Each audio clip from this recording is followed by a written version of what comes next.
Hey guys, it's me Simo Urahara, and in this video we're going to talk about how Ichigo Kurosaki regained his Shinigami powers after his battle against Sasuke Aizen, when he used the Mugito technique which caused him to lose his powers. What made me want to talk about this, guys, again, is that the game Bleach Rebirth of Souls has adapted a lot of scenes and ideas from the novel The Death Save the Strawberry, whose main event revolves around making the sword that will restore Ichigo's power. There are also some points about Urahara Kizuki that I haven't discussed before regarding this topic, so I would like to go over them now. That's why, guys, let's start. First of all, guys, before I talk about anything in this topic, I want to correct something regarding Gin's grave which I mentioned in the previous video. It is true that the scene where Matsumoto meets with Yamamoto and asks him to bury Gin in the cemetery doesn't exist anywhere else, but the original idea is based on information from the novel The Death Save the Strawberry. In that novel, we read that Matsumoto built Gin's grave in the place where they met for the first time, in the eastern area of Reikongai, exactly District 62. It's also mentioned that despite Gin's noble intentions, could only be interpreted as evil, and this is the exact same thing Yamamoto said to Matsumoto in the game. So in truth, this is just another confirmation that the game relies on various sources to give us complete scenes.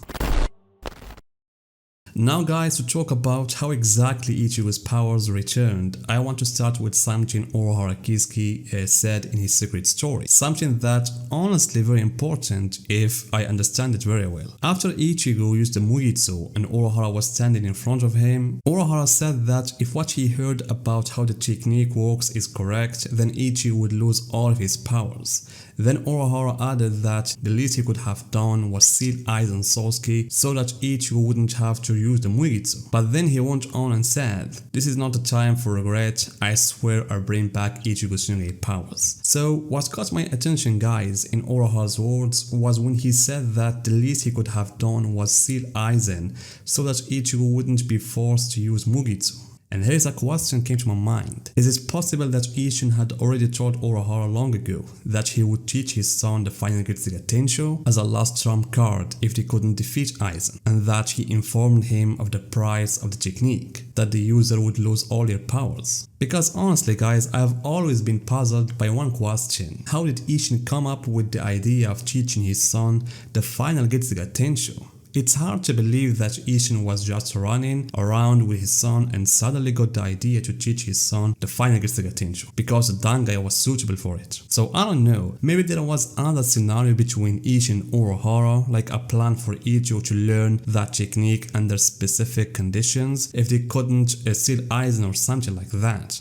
I know that even if it is true, the issue of time remains, because as we saw, Ichigo needed nearly 3 months. And that's why I hope that Kubo clarifies this someday. And regardless of the situation, whether Urahara learned it from Isshin or from Ichigo, the fact that we have, which is mentioned in the novel and was also shown in the game, is that Urahara Kizuki spoke with Yorichi and told her that he would make a Zanpakuto through which he would restore Ichigo's powers, and he explained to her that in the end, the reason Ichigo lost his powers was because he himself created the Hogyuku.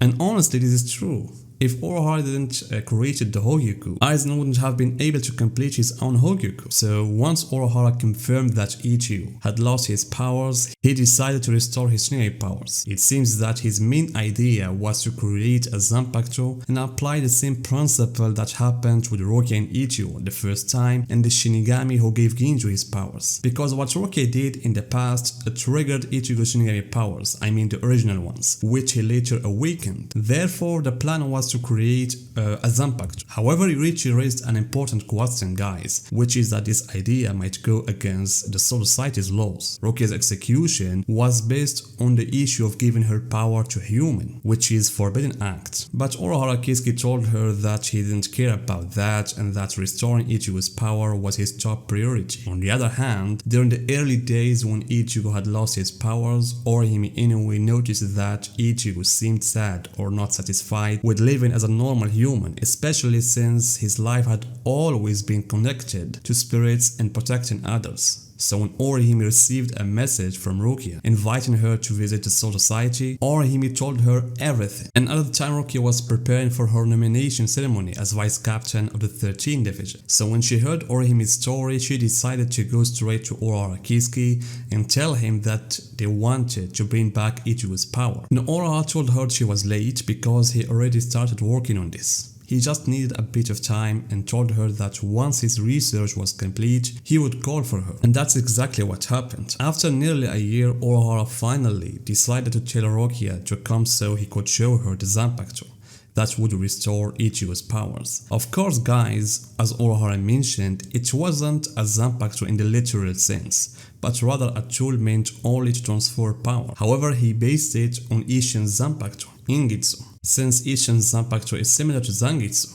And the idea was to fill that sword with Shinigami powers of multiple people, so it would be strong enough to move that power to Ichigo. And to make the process more harmonious, the final power to be added had to be Rukia's, since she was the one who originally transferred her power to him. And that's where Rukia roles comes in, guys.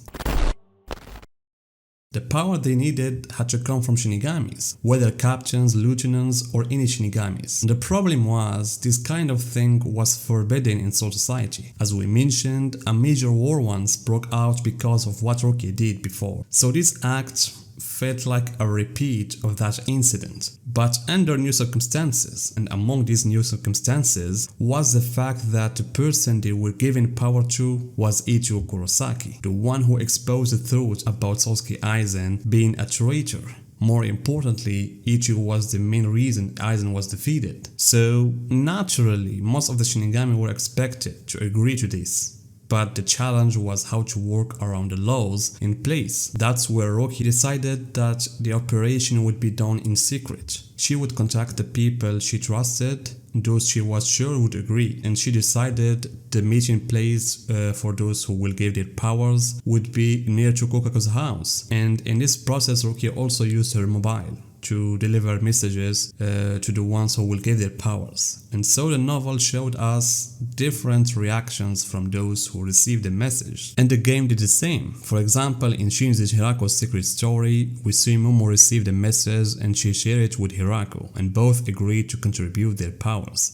The same thing happened with Nanao and Kyoraku. The same thing happened with Matsumoto, as well with Zaraki, Michika, and Ikaku. Of course, some captains showed hesitation, like Sergeant Kumamura or Mayuri, who tried to dismiss the whole thing, especially since Urahara was involved. But when Yamamoto heard about it, he made a decision unlike his usual self. He said everyone must contribute their power to help Ichigo, because Ichigo was the one who helped them to defeat Aizen, and not helping him would leave a huge stain on the Gojo 13's honor, far more than breaking the law that forbids sharing power with a human. That's why, guys, you can really see how Ichigo has changed the Soul Society. Those ancient laws that stood for over 1,000,000 years, Ichigo was able to break through them and change many mindsets. So I wonder, what if Ichigo had been in the place of the Shiba ancestor who tried to save Ryu? Would he have succeeded in his mission? Would he have stopped Tsuneyashiro's ancestor from his tyranny? Maybe we'll see something like that, but another way, through Ichigo's reaction to the memories he saw of Ryu. And I mean here in the 4th part. Another thing, guys, that I want to talk about